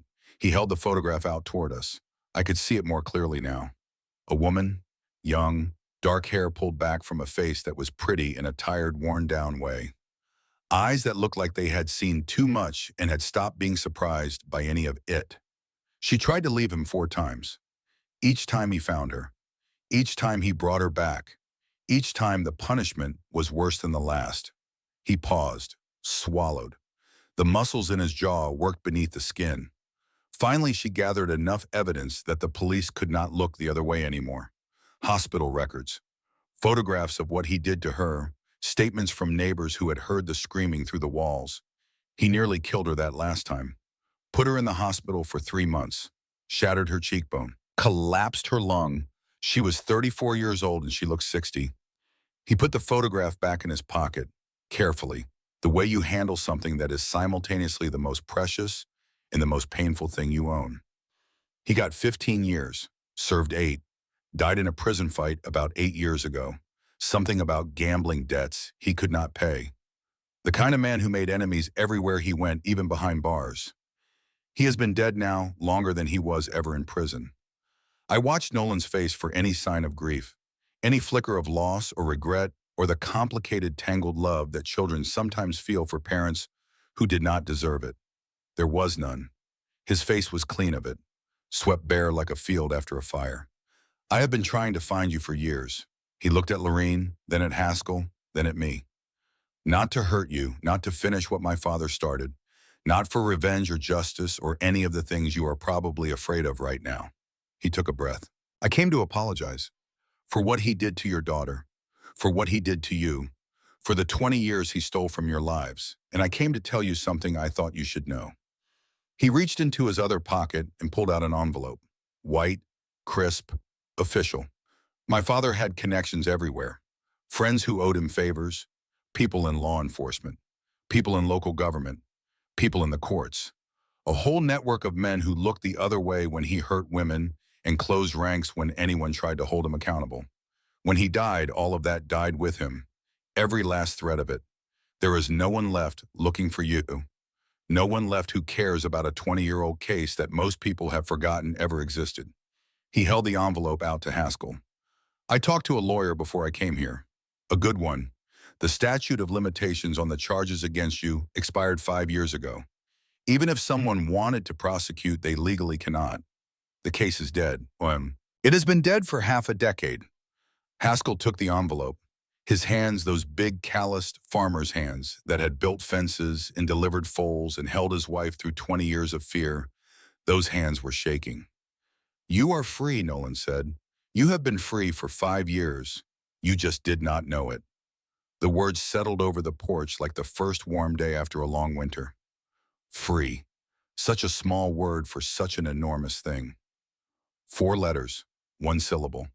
And inside it, an entire life that had been put on hold, waiting in the dark, waiting for permission to begin again. Lorene made a sound, not a word, not a cry, something deeper than both. Something that came from a place in her body that language could not reach. And then she was crying. Not the quiet tears I had seen in the barn, not the careful, controlled grief of a woman who had learned to cry silently so that no one would hear. This was different. This was 20 years of pressure releasing all at once, great heaving sobs that shook her entire body, that bent her forward at the waist, that would have brought her to her knees if Haskell had not been there to hold her up. And Haskell who never cried, Haskell who spoke in short sentences and expressed love through action rather than words, Haskell whose face was carved from the same stone as the Kentucky hills. His eyes were streaming. His jaw was clenched so tight I could see the muscles jumping beneath his skin. He held Lorene against his chest with one arm and gripped the porch railing with the other, and he wept without making a sound, the tears running down the deep creases of his face and disappearing into the collar of his flannel shirt. I stood behind them and let them have this moment that was 20 years in the making.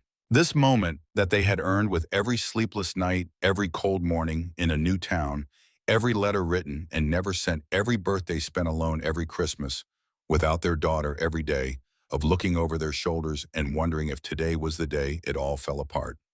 They were free, and the weight of that freedom was almost too much to bear. Nolan Doss stayed for dinner. It was Lorene's idea. She wiped her eyes, straightened her back, and invited him inside with the quiet dignity of a woman who understood something profound about the nature of forgiveness. This man was the son of the person who had caused her family more pain than most people could imagine. But he was also a victim, another life damaged by the same malignant hands. Bell did not know the full story. He knew only that a visitor had come and that the visitor was staying for supper and that the adults seemed to be carrying something heavy between them that he could sense but not see. He sat at the table with his usual quiet watchfulness, eating the pot roast Lorene had made, glancing between the faces around him like a boy trying to read a book written in a language he had not yet learned. Nolan told us about his mother, how she had rebuilt her life after Raymond went to prison, how she had moved to a small town in Tennessee and opened a bakery and slowly, year by year, learned to stop flinching when a man raised his voice, how she was still alive, still baking, still healing even now, even after all these years. He told us about his own journey, the years of therapy, the slow, painful process of understanding that the man who raised you can also be the man who destroyed you, and that holding both of those truths at the same time does not make you weak. It makes you honest. He told us about the day he finally understood what his father had done to Catherine, the first wife, the wife no one talked about, the wife who had supposedly died in a car accident that no one ever investigated too carefully because Raymond had friends who made sure the questions stopped before they got too close to the answers. I spent years putting the pieces together, he said, quietly, his fork resting on his plate, his food mostly untouched, tracking down old records, talking to people who remembered. I knew my father was a monster. I had always known that in the way children know things they cannot yet articulate.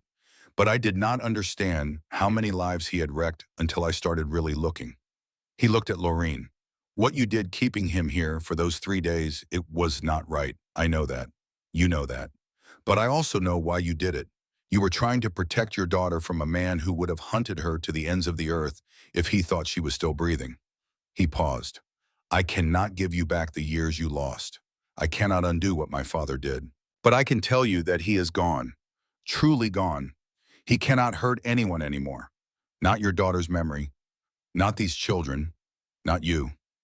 It was Bell who broke the silence that followed. He had been listening with that careful attention he gave to things he did not fully understand.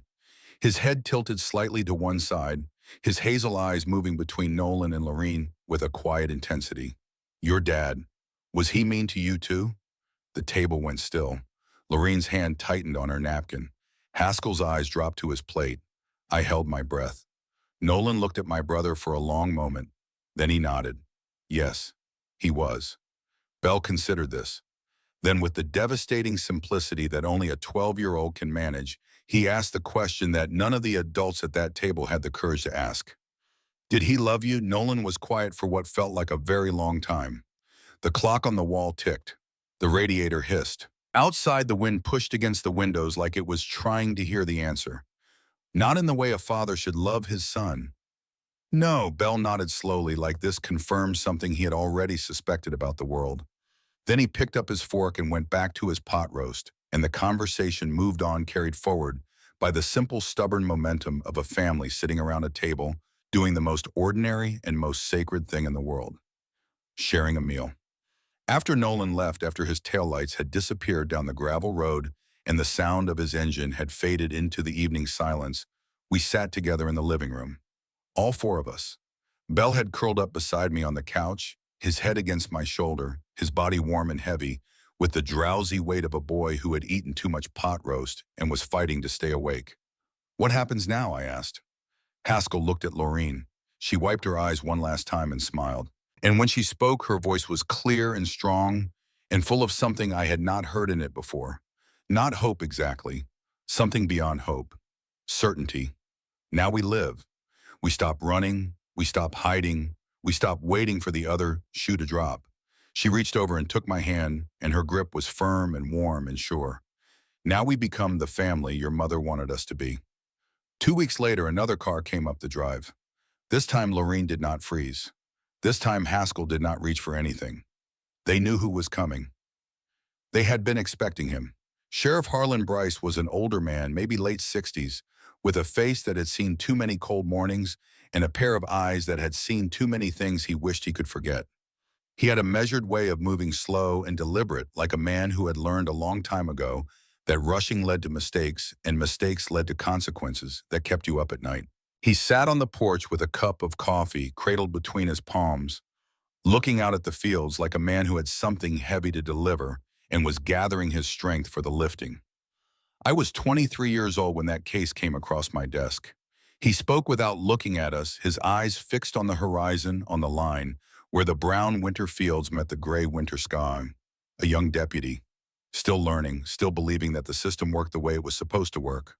I was the one who took Raymond Doss's statement at the hospital, sat across from him with a notepad and a pen and wrote down every word he said. He shook his head slowly. And even then, something about it did not sit right with me. A man shows up at a farm to look at a horse and gets attacked for no reason. By two people who have never had so much as a parking ticket.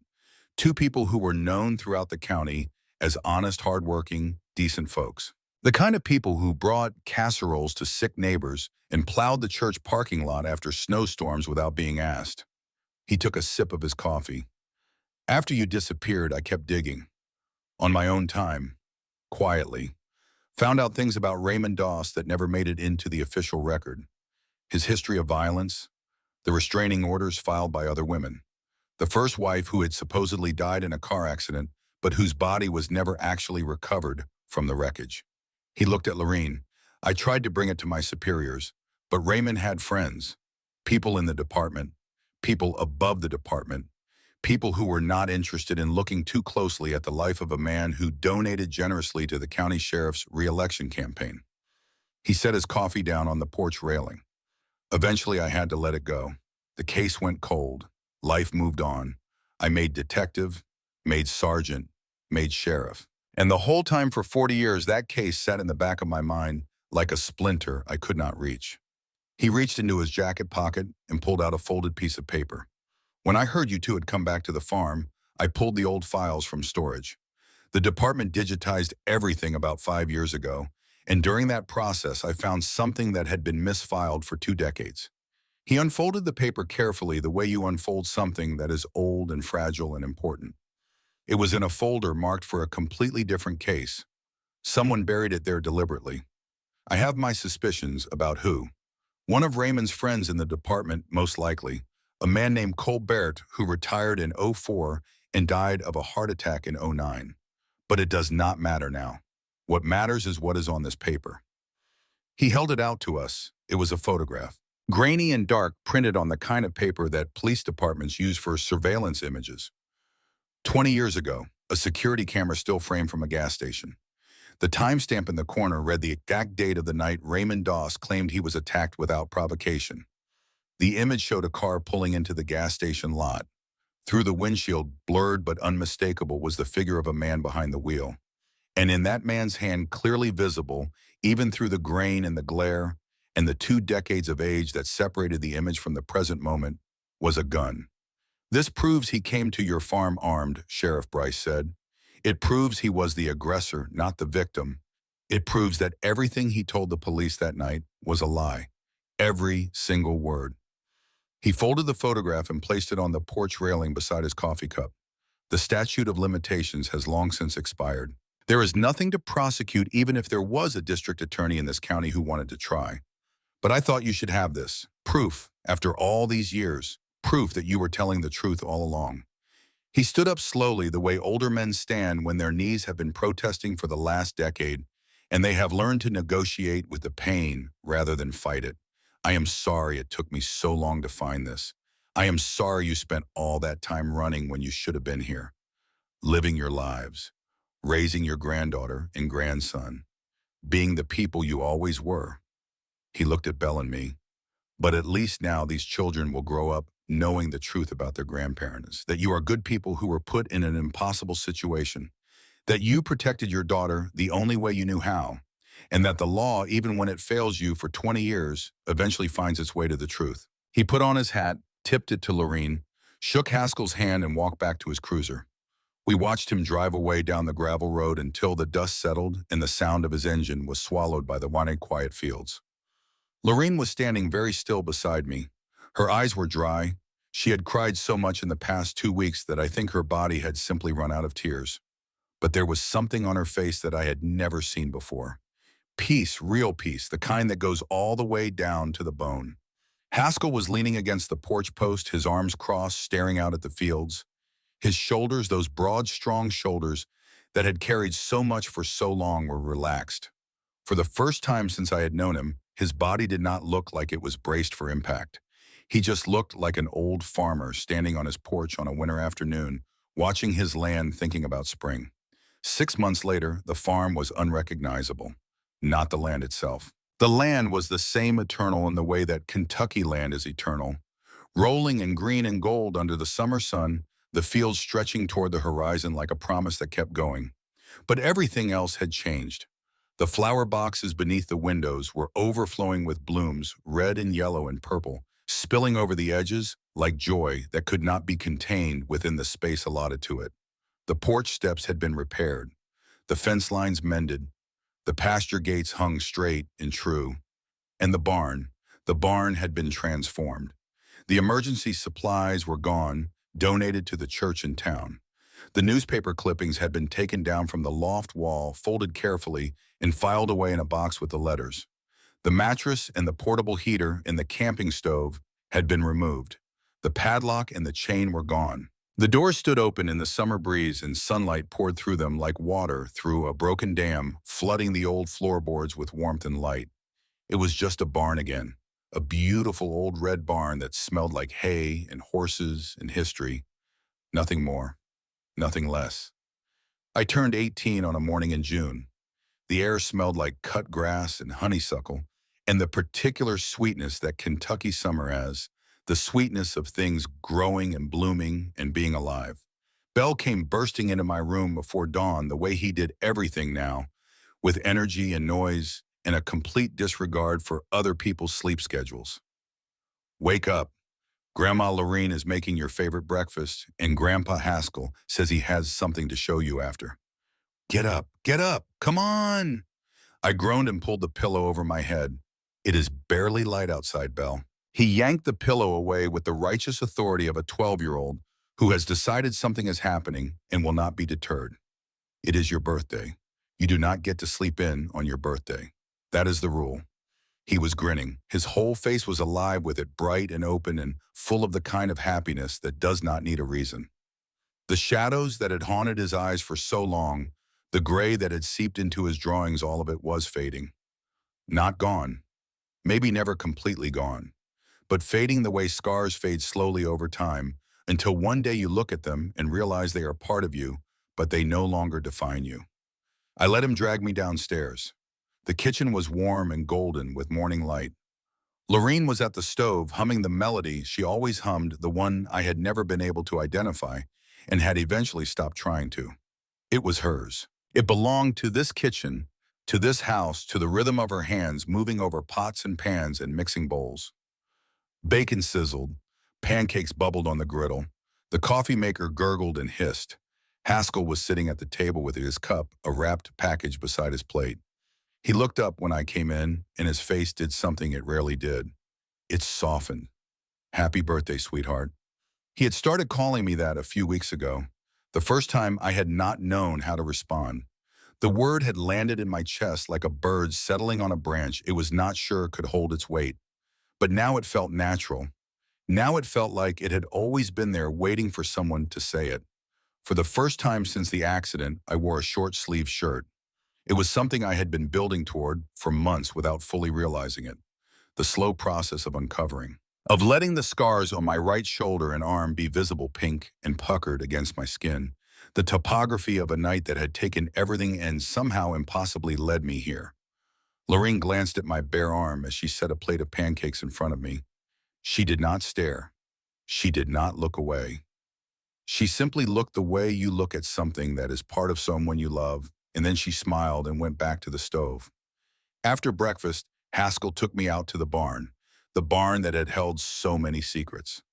The barn that had changed everything when I crawled through the gap in the siding and climbed into the loft and found a wall covered in headlines that turned my world inside out. It was different now, light and open and clean, the old tools hanging neatly on their hooks, the hay bales stacked golden in the corner, dust motes drifting through the sunbeams like tiny dancers. In the far corner beneath a canvas tarp was something I had never noticed before. Haskell walked to it and pulled the tarp away. A motorcycle, old, dusty, rusted in places where the chrome had surrendered to time, but clearly once beautiful with graceful lines in a shape that spoke of speed and freedom and open roads stretching toward the horizon. "This was your mother's." Haskell ran his hand along the handlebars, his calloused fingers gentle against the old metal. "She bought it when she was 16, with money she saved working at the general store in town. Spent 2 years fixing it up, learning how the engine worked, replacing parts she found at junkyards and swap meets. She was not afraid of grease, not afraid of getting her hands dirty." He smiled, a rare thing, a Haskell smile. It changed his whole face. "She used to ride it through these fields, hair flying behind her, laughing like nothing in the world could touch her. Fastest thing in Harrison County," she used to say. And she was right. He turned to look at me. "I have been working on it these past few months. New engine, new tires, fresh coat of paint. Still needs some tuning, but it runs." He paused. "I thought maybe you would like to have it."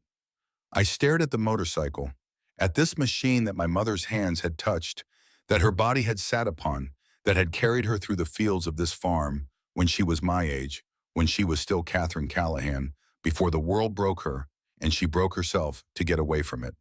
This artifact from a life I was only beginning to understand. I would like that very much. That evening, Lorene asked me to come upstairs.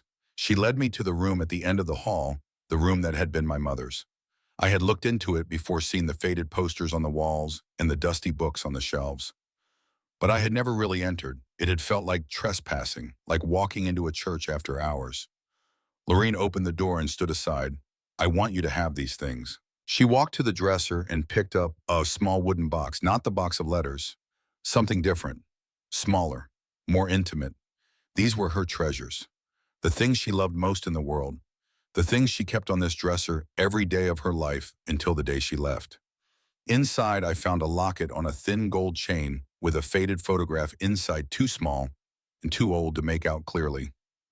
A charm bracelet with tiny silver animals hanging from it, a horse, a cat, a bird, a fish, and a ring, simple, silver, set with a small blue stone that caught the light and held it. "That ring belonged to your great-grandmother." Lorene's voice was soft and steady. "Catherine wore it every single day from the time she was 14 until the night she left. I think she would want you to have it now." I slipped the ring onto my finger. It fit perfectly, like it had been waiting for me, like it had known across all those years and all that distance that it would end up here. On this hand, in this room, on this day. Later that night, I did something I had been putting off for months. I went to the closet where I had stored the plastic bag of my father's belongings from the hospital. I unzipped it, reached inside, found the jacket, found the inside pocket, found the 2 movie tickets in the small folded note. "Surprise for Ren tonight. Do not tell her I already bought the tickets." I read it 3 times, 4, 5. And this time standing in my mother's childhood bedroom, wearing my great-grandmother's ring on the first day of my 18th year, I finally understood what I was holding. My father had already planned the trip. He had already bought the tickets. Before I said a word that evening, before I begged or pleaded or insisted on the theater across town, he had already decided to take us. The decision was made before I ever opened my mouth, which meant it was not my fault. It was never my fault. A drunk driver ran a red light. That was the beginning and the end of it. Not my desire for better popcorn, not my insistence on the farther theater, not anything I said or did or wanted. A man drank too much and got behind the wheel and destroyed my family, and nothing I could have done differently that evening would have changed what happened. I had been carrying a weight that did not belong to me. For 8 months I had been Atlas holding up a sky that was never mine to hold. And now standing in a room full of ghosts who loved me, holding 2 paper tickets to a movie I never got to see, I set it down. I let it go. I pressed the tickets against my chest and I breathed, and the tears that came were different from any I had cried before. Not the tears of guilt, not the tears of grief, the tears of release, of something locked away for so long that its freedom felt almost violent. I cried until I was empty, and then I breathed again. And the air tasted different, cleaner, lighter. Like the air on a morning after a long rain, when the dust has been washed away and everything that was hidden is suddenly startlingly visible. That evening we gathered on the porch. It was Belle's idea. He wanted to look at the stars. The Kentucky sky stretched above us, vast and infinite, filled with more stars than I had ever seen in my life. Nothing like the city skies I had grown up with, where light pollution erased everything except the brightest points. Here you could see the Milky Way. A river of light flowing across the darkness, ancient and unhurried, connecting one horizon to the other like a bridge between worlds. Belle was curled up in one of the rocking chairs with a tiny orange kitten in his lap. He had found it in the barn a few weeks ago, hiding in a pile of hay, mewing pitifully. He had carried it inside and fed it warm milk from an eyedropper and slept with it on his pillow and named it Hope. The name had made me cry. He did not know why. He just knew he liked it. Grandma Lorene. His voice was soft, drowsy, the voice of a boy who is fighting sleep and losing. Yes, sweetheart. Do you think Mom and Dad can see us from up there? Lorene was quiet for a moment. The rocking chair creaked beneath her. Her hand found Haskell's in the darkness, and the way it always did, instinctively, like 2 halves of something that had learned long ago that it was only whole when it was together. Then she pointed up at the sky. You see that bright star right there, just above the tree line? The one that is shining a little bit brighter than all the others. Belle nodded, his eyes following her finger. I think that is them, watching over you, making sure you are safe and happy and loved. And I think tonight, looking down at this porch, seeing you and your sister and this farm and this family, I think they are smiling. Belle smiled too, a sleepy, satisfied, complete kind of smile.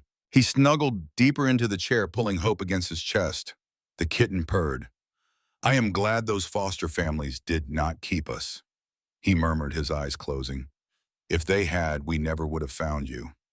I looked at my brother, at this boy who had lost so much, who had drawn the world in gray for months because gray was the only color that matched what he was feeling inside, who had asked destiny through a thin wall whether anyone ever really leaves and heard the answer that haunted him, who had walked through every kind of darkness a 12-year-old can walk through and come out on the other side with his heart still beating, still open, still capable of curling up in a rocking chair with a kitten named Hope, and believing that his parents were watching from the stars.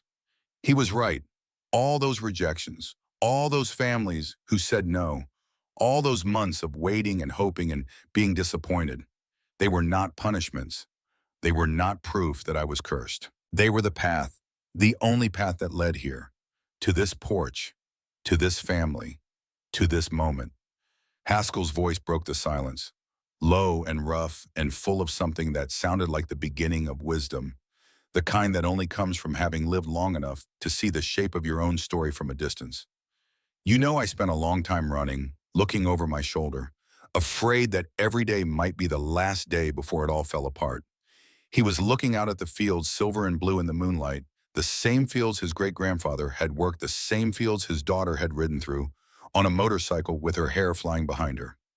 I wasted so much time being afraid, so much time I could have spent living.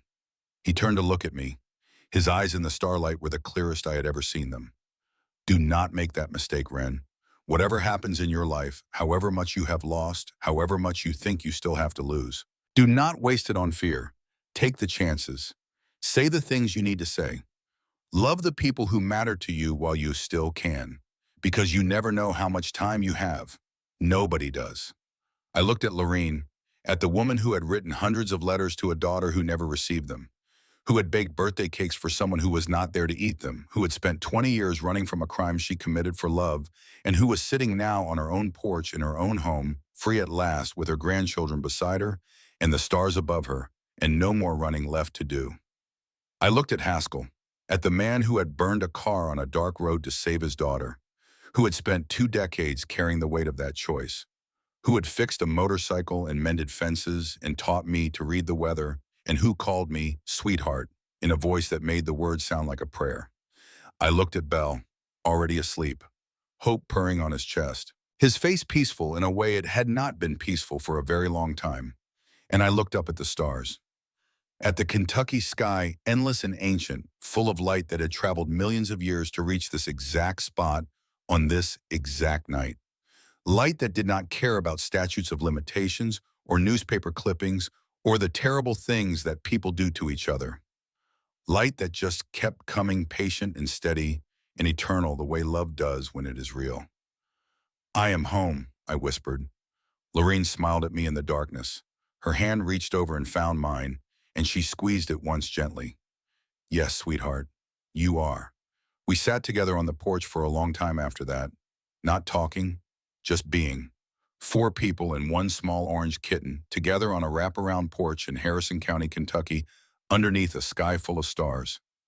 And I finally understood what my mother had known all along, what she had written in that letter in her careful handwriting with the little upward flick on every T. That family is not about blood or history or the things that happened before you were born. Family is about showing up, about staying, about choosing each other every single day through the good and the bad, through the fear and the freedom, through the loss and the finding. Family is about hope, and hope, as my brother taught me, never dies. Not really, not ever.